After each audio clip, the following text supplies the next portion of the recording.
प्रस्तुत है सिंहस्थ पर केंद्रित कार्यक्रम अमृत घट बरसे। आज सुनिए अमृत घट बरसे की 5वीं कड़ी।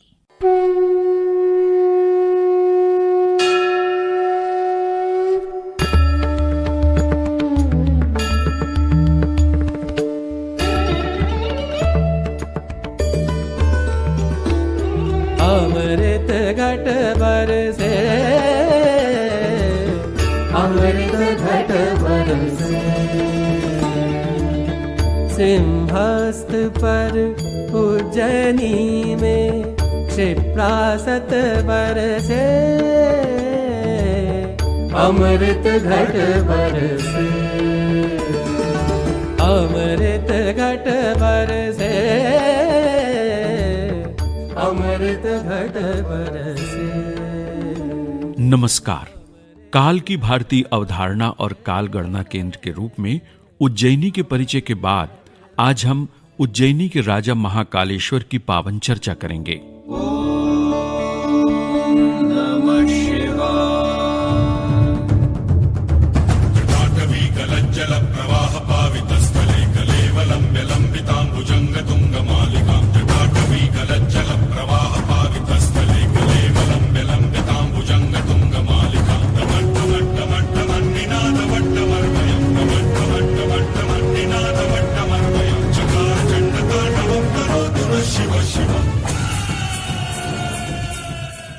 उज्जैनी का गौरव महाकाल से है और महाकाल का गौरव है उज्जैनी।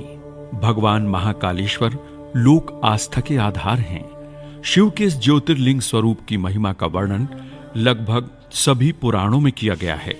शिव अनादि हैं, अजेय हैं, अपूर्व हैं, वो विधाता के भी विधाता हैं। स्कंद पुराण में महाकाल की स्तुति करते हुए उनके स्वरूप का अद्भुत निरूपण किया गया है।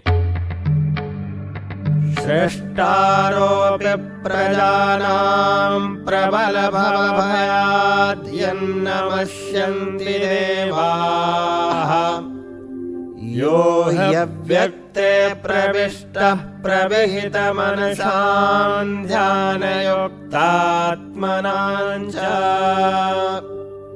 लोकानामादिदेवः स जयतु भगवान् श्रीमहाकालनामा,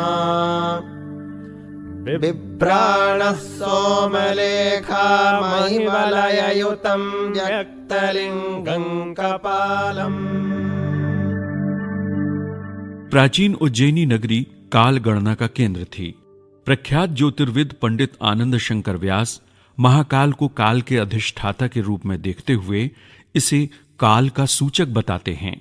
एक श्लोक जो है स्कंद पुराण में आता है, कालचक्र प्रवर्तको महाकाल प्रतापनाः कपिल सिद्धिमापन्न यत्र तीर्थ वरोत्तमे। महाकाल शब्द का अर्थ ही जो है, जब हम काल की इकाइयों के परे जाते हैं तब महाकाल ही शेष रहता है, और महाकाल का अर्थ ही ये काल का सूचक है। काल गणना के प्रतीक रूप में महाकाल को माना, प्रेरक के रूप में माना है।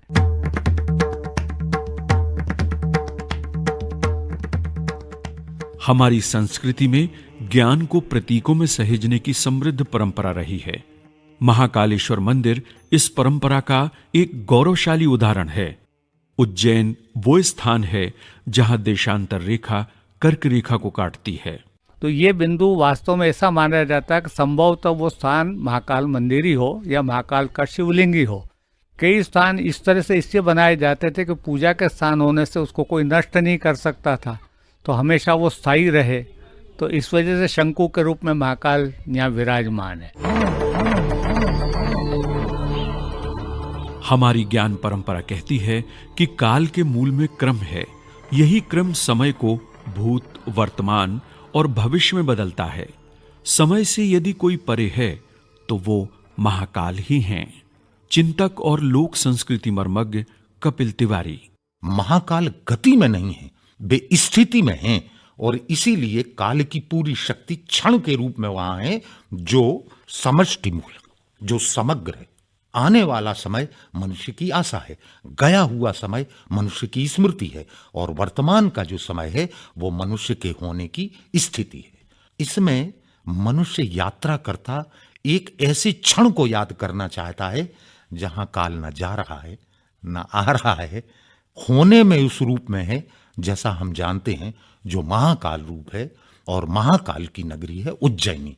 वहां श्री शिव काल के महान विग्रह में विराजमान हैं, जो अगति में हैं, स्थिरता में हैं, सृष्टि के पहले भी थे, सृष्टि के बाद भी रहेंगे।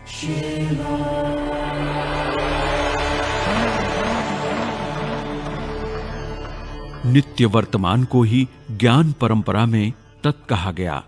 जब हम हरिओम तत्सत कहते हैं, तब इसी नित्य वर्तमान को अंतिम सत्य की संज्ञा देते हैं।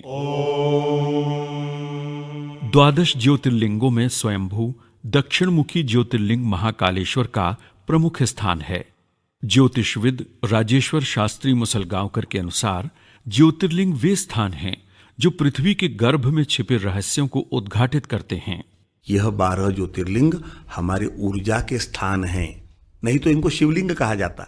अन्यत्र जो प्राकृत लिंग हैं वो शिवलिंग हो सकते हैं, पर यह ज्योतिर्लिंग है। यह मूल रूप से प्रकृति के ऊर्जा स्थान हैं। यह अग्नि के लिंग स्थान हैं।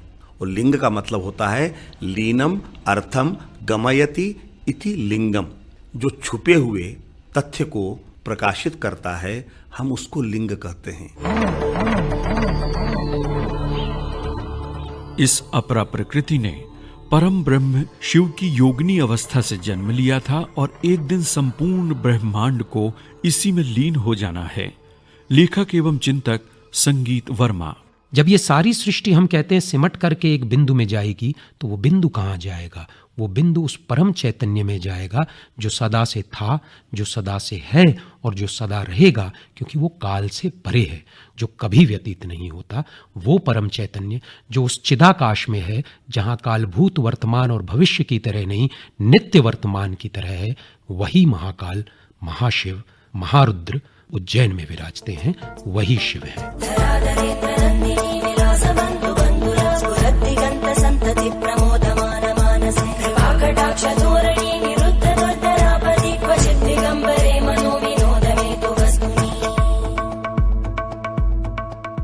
ज्ञान के शास्त्रीय रूप को जनसाधारण तक पहुंचाने और उसे निरंतर प्रवाहमान बनाए रखने के लिए हमारे मनीषियों ने अद्भुत बिंबात्मकता का प्रयोग किया।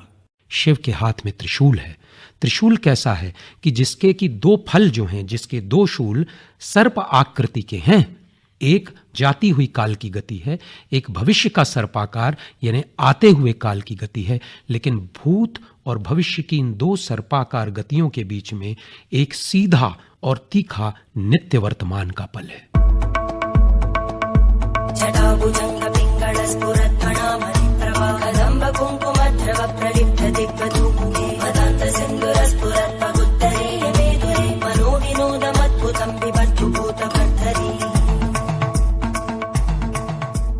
अगर जीवन में द्वैत ना हो तो काल की गति नहीं है।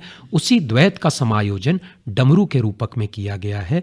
सर्प जो है वो काल का प्रतीक है, इसलिए महाकाल शिव के गले में सर्प पड़ा हुआ है। इस प्रकार से शिव के सारे स्वरूप को देखते हुए हमें ये समझना चाहिए कि वो एक ऐसी चेतना का स्वरूप है जो वास्तव में स्वरूप में न होते हुए परम चैतन्य है, काल से परे।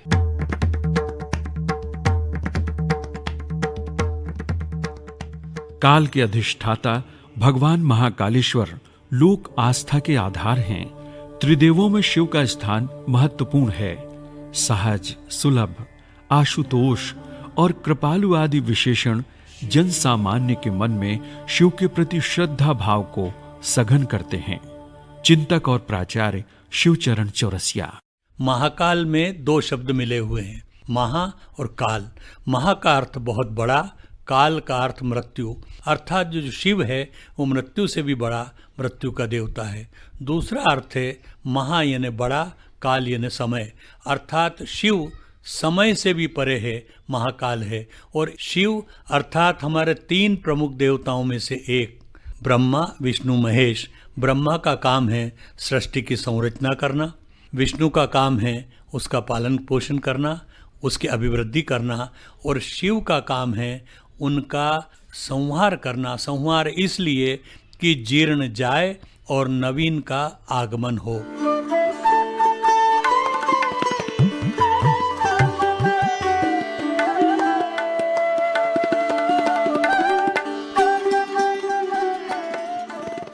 व्यष्टि और समष्टि के भी ऊपर उसका जो नियंता है वो महाकालेश्वर हैं। इसीलिए उज्जैन विश्राम का स्थान है। उज्जैन में संसार से परितृप्त जनता आती है और विश्राम पाती है, क्योंकि भावी मेट सकहें त्रिपुरारी, ये कहा गया है कि जो त्रिपुरारी हैं वो नियति को भी बदल सकते हैं। तो यहाँ संपूर्ण त्रिविध तापों से, संपूर्ण सांसारिक तापों से मुक्ति का स्थान होता है। महाकालेश्वर की उपस्थिति के कारण उज्जैन विश्रांति का स्थान होने के साथ ही अनुपम प्राप्तियों का स्थान भी है। वैदिक संस्कृति मर्मज्ञ प्रभुदयाल मिश्र। हजारी प्रसाद जी द्विवेदी जी ने पुनर्नवा उपन्यास लिखा है। उसमें एक संवाद है, उसमें एक सदुक्कड़ी बाई एक पात्र है। तो सदुक्कड़ी बाई वहां पर उज्जैनी आती है, महाकालेश्वर मंदिर के पास से कोई उससे पूछता है कि तुम यहाँ क्यों आई हो, क्या कर रही हो। तब वो बताती है, वो कहती है कि मैं मथुरा गई थी कृष्ण के पास। कृष्ण है ना, खींचता है, आकर्षित करता है, इसलिए मैं मथुरा छोड़ करके चली आई हूं बाप के पास, अपने औढ़रदानी बाप के पास। एक है मेरा बाप है औढ़रदानी, जिसका देते हुए मन नहीं भरता है, ले बेटी कुछ और ले, ले बेटी कुछ और ले। उज्जैनी ऐसा ही स्थान है। सहस्रलोचन प्रवृत्त शेषलेख शेखर सूलधूलिधोरणि विदूसराङ्घ्रिपीठभू। सहस्रलोचन प्रवृत्त शेषलेख शेखर सूलधूलिधोरणि विदूसराङ्घ्रिपीठभू। जङ्गराजमालया निबद्ध जाटजूटकम्, जङ्गराजमालया निबद्ध जाटजूटकम्। श्रिये चिराय जायताब्धघोरबन्धुशेखर।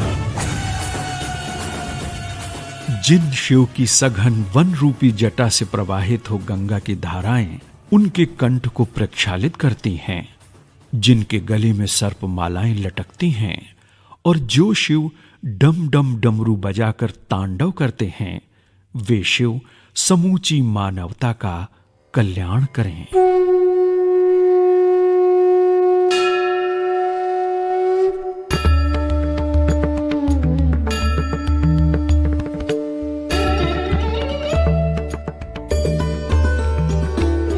अमृत घट बरसे, अमृत घट बरसे। सिंहस्थ पर उज्जैनी में क्षिप्रासत बरसे, अमृत घट बरसे। अमृत घट बरसे, अमृत घट बरसे। अमृत घट बरसे। अभी आप इस कार्यक्रम की 5वीं कड़ी सुन रहे थे। वाचक डॉक्टर अरविंद सोनी, लेखक एवं प्रस्तुतकर्ता राकेश ढोंडियाल और परिकल्पना थी अनवार अहमद खान।